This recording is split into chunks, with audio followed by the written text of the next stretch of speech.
Our design will need to be able to find out the energy level of a nuclear reactor.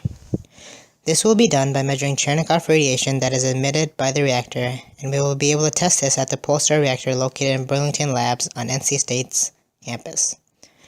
Some restrictions that we may face when trying to achieve this are obviously time, since we do have a deadline to meet. We also have a $40 budget which constrains what materials we will be able to use in our probe. Also, we have to meet the requirements from the nuclear reactor program regarding the materials we can use. For example, we must use PVC and cannot use any brittle material such as glass that would break due to hydrostatic force of the water in the pool. And lastly, it must be waterproof with no loose wires. Once we are done with the design, we will submerge it into the reactor pool and have it connected to a voltmeter to test how accurate it is at measuring the energy level of the reactor. After identifying our problem, we began the phase in which we brainstorm and choose which materials would be ample for our job. Firstly, we developed a knowledge base in Cherenkov radiation, which is the phenomena where an electron exceeds the speed of light and emits light at its own wavelength around 400 nanometers, which is blue. Afterwards, we decided on materials based upon what was most relevant and simplistic.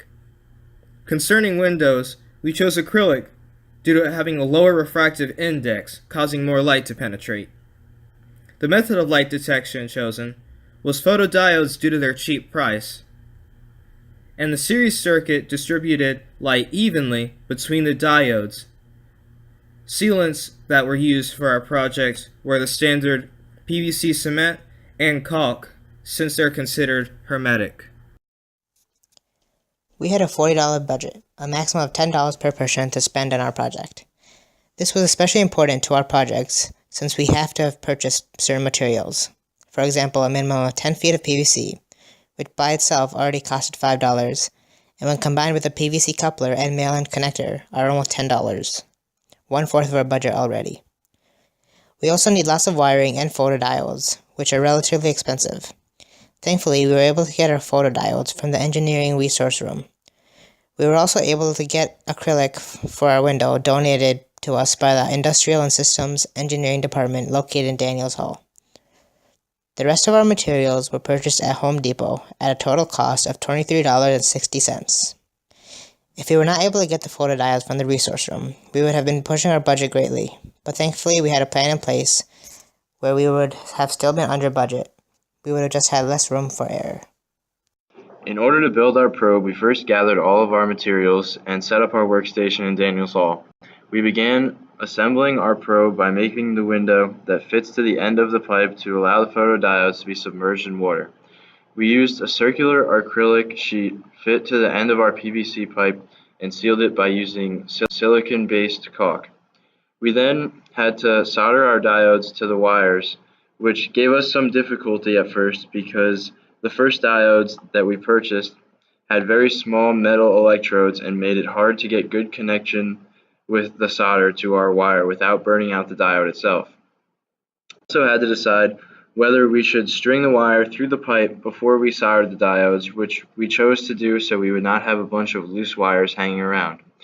We struggled to find a way to attach the diodes, but then we used different photodiodes we got from the resource room in Daniels Hall, which had longer electrodes, so we could solder them. We decided to solder the photodiodes in series so that we would not have a lot of wires running through our tubes. Because we used the series, that means that all of our readings would be compounded upon each other, and we would have to get an average reading by dividing by the number of photodiodes used, which was 3. After connecting the diodes, we had to fix them to in front of the window on the inside of the pipe, which we did by taking some excess wire and laying it along the inside circumference of our window to allow some gap between the diodes and the window itself, and then took a cardboard circle that fit inside of the window and poked the diodes through the cardboard. At this point, we had the photodiodes soldered, wired, and fixed in the window. So all that was left to do was PVC cement all of our connectors, and we did this by brushing the cement on the pipe and then connecting the pieces.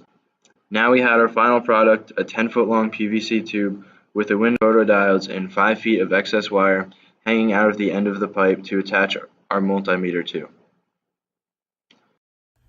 When we took the probe to the Polestar nuclear reactor, it was first checked to ensure that it could be placed in there.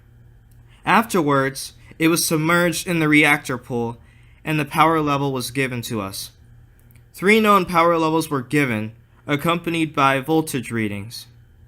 2.2 volts were associated with 100%, 1.9 volts with 80%, and 1.4 volts with 60%.